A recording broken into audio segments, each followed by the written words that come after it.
It's Lori again, and I am still here with the amazing Brandon Howard because he is my go-to guy, resource on this particular topic. We're talking about wellness, we're talking about how we eat, why we eat the way that we eat, and I think this is probably going to be my favorite discussion of the day so far because it's the thing that I need the most help with. It's the thing that I think a lot of people struggle with the most, and it is balance in eating. And just, life in general, man, it's hard to achieve balance. Yeah. Whether it's not sleeping enough or sleeping too much or working too much or feeling like you're not working enough, whatever it might be, it's really hard to strike a happy medium in most things in life. And because life is so stressful and so complicated and so it's sometimes wonderful, life is so emotional, there's so many things going on, we tend to let food be kind of the roller coaster that we ride through life, and that doesn't serve us well. Not in the long run. We have to balance, but I'm going to be the first one to say, I really don't know how. I do like a fact. I know what I'm supposed to, of course, but I don't know how to make it work with my life in a way that doesn't bore me, cost me way too much money, or way too much time to prep, which is another stressor, and then I want to eat bad stuff. All of those things. So you have a lot of insight about this. I'm just going to open the floor and say, help us to approach balance with it when it comes to what we eat. Well, when we look, it's hard to be balanced. Yeah. Like you admitted, it's really hard to. We are getting pulled in so many directions: jobs, families, social lives. Our friends. Yeah. We're getting pulled here and there, and it's hard. Yeah. It's hard. Like you had mentioned, it's hard to be balanced with this. It's hard to be balanced with a lot of things. Yeah. But one thing when I talk about being balanced, I like to use be realistic. And I think a lot of people, they have a hard time being that way. Yeah. They say, well, I want to do this with my eating. And one of the first things I ask clients is, can you really do that over a long time? Well, yeah. Really? Yeah. Can you? Can you do this? And it's okay if you can. We need to figure out another way to getting around that. So let's get around a couple of things. Number one, food tastes good. Good food tastes good. We're in Louisville, one of the food capitals of the world. Right. There is a new restaurant being built in Louisville every day, it seems. Oh yeah, definitely. And so we want to enjoy that. Yeah. We want to, but we have to get around the fact, oh my gosh, because it tastes good, I can't. No. Food tastes good, let's get around that.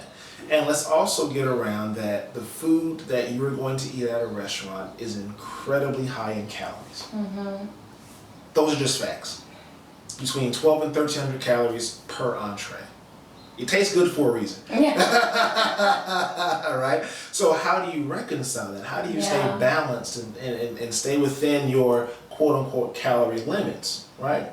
So you have to do a couple things. Number one, be realistic with your life and say, okay, this is what I can and can't do. Number two is you do need to write down, what you're eating. Yeah. Like definitely take a look at what you're eating on a daily basis.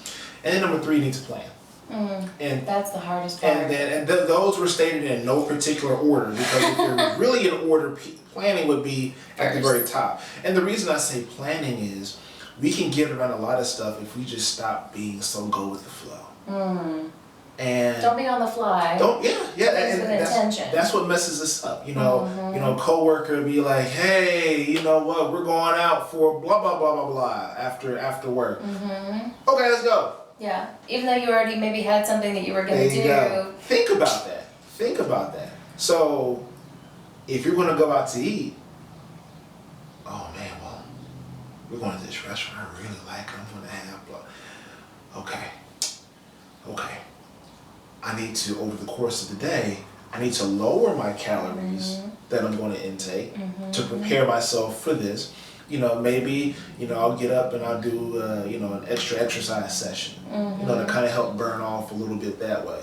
So that way when you go, you're going to eat more calories than normal. Yeah. Right? But you are balancing that equation Just a little bit. And then for the next couple of days, instead of having, orange juice for breakfast, you're going to drink mostly water, for the next couple of days to kind of help flush some of that food out of you a little bit better, and to reduce, crazy calories from just our fluid intake. Sure. So there's a way to plan this. That does not mean with a perfect plan you are going to stay at a particular way. So let's stop that. The fluctuation is normal. The fluctuation is normal. That's good, because I'm on a journey and I was down almost 13, and then everything about my routines got disrupted this last week. I was pet sitting and I was in a different place, and even though that person is amazing and like bought a bunch of food and put it in the fridge that she knew was like on what I was trying to eat healthy wise. Just not being in my home, being able to plan it and pack it and do things like that. Not even just being in my space where I have things that trigger me, like get my water cup out and just start my day drinking some water, and then I'm gonna take it with me and drink it at work. And like there was so much disrupting that I ended up, I think, almost 2.5 pounds putting back on. And so when I saw that, I was like, but that happens. It happens. And it's going to happen forever. A quick funny story. When I was teaching over at Baptist Health Milestone, and I had a guy, he was, he's dropping lots of weight. He was eating properly, eating what he was supposed to do. He was down about 100 pounds or so. Oh, wow. And then 1 week, he was up 5. And he was like, I lost it. It's over. Brandon, what the heck happened? I'm like, whoa. Let's go over this. What happened? Well, I was eating this, and I just eat my vegetables. And so, what kind of vegetables were you eating? Blah, blah, blah. We're talking. It's like, Brandon, they weren't my normal low sodium vegetables. Oh. And I was going to tell him it was green beans. He's like, oh my gosh, I was eating cans of green beans. And I said, ding, ding, ding, ding, ding, ding, ding. And that salt. The extra salt. Caused him to probably hold on to some water weight, Boom. right? You got it.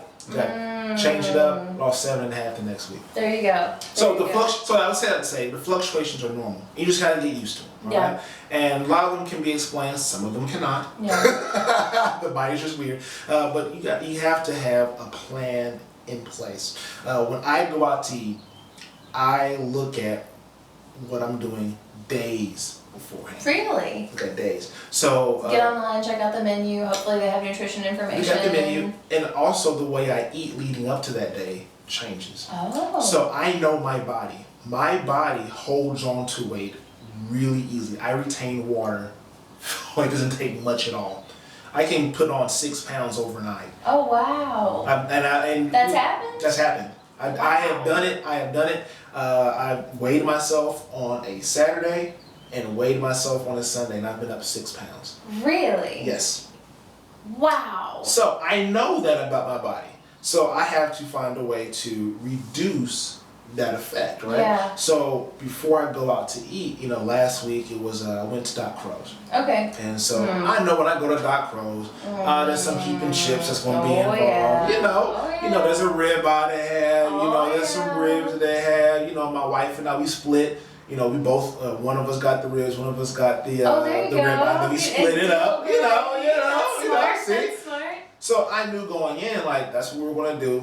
I'm going to drink a little bit more, non-water type fluids. Yeah. So I'm going to have more calories. So over that week, the week prior to that, I ate a little bit less in carbs, ate more fruits and vegetables. I exercised a little bit more. Yes. My intensity was up just a little bit. Yeah. I didn't go out and try to kill myself or anything, but it was up just a little bit. I did all of those things before because I knew what my body was going to do. Yeah. Only a couple. Nice. So, and again, that could be attributed to I ate more salty foods. Sure.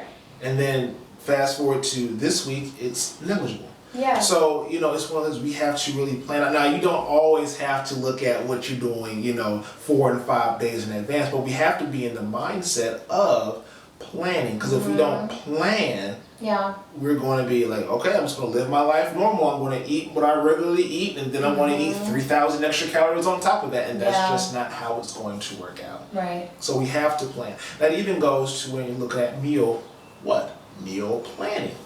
You know, for someone like yourself who is, it's hard for me. You know, it's hard because, you know, you get bored a little bit easier. Yeah, and I live by myself, so when I'm grocery shopping, I don't want to buy so much that I end up wasting a lot of it, and I also don't want to spend outside of, you know, what's my budget. So what is a good way for somebody like me in my situation to go about meal planning with variety in mind? 2 options. Okay. One is actually setting up a menu for yourself. Okay. You know, what do you want to eat this week? Yeah. With some flexibility. Sure, like using ingredients in multiple places, but different ways. Exactly. Oh, okay. So actually planning out your menu. Okay, for lunch and dinner today, I want to do soup for lunch, and I want to do some type of casserole for dinner. For a couple of days, I'm going to use those same ingredients, and I'm going to use that for tacos. And I'm going to, what works out for you. Okay. It's going to take a little bit of effort, yeah. but I know you can do it. The next thing is you can go to any one of these meal prep services now. Oh, that's true. There's a lot out there. There's a lot out there. You know, HelloFresh, you know, what is it? Something with an apron, Blue Apron. Oh, Blue Apron. Hungry Root. I've used Hungry Root in the past. I see them on Facebook all the time. Yeah, they're pretty good. They're pretty good. And, you know, they have things that can fit in your budget. So if you're worried about wasting food with those things, that'd be an easier way for you to go about it for an economical cost. There you go. And you get a lot of your main stuff from them and then buy some of your accessories from the store. Yeah. So that is a way of kind of breaking up that boredom.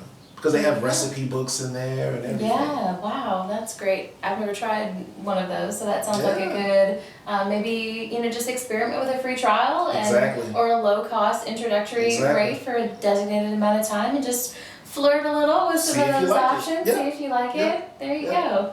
And, you know, you can use it as, well, you know, I'm not going to do it forever, but I might get something out of this that I can use going forward. Inspiration. Yeah, I don't use Hungry Root anymore, but I still have the Hungry Root recipe book.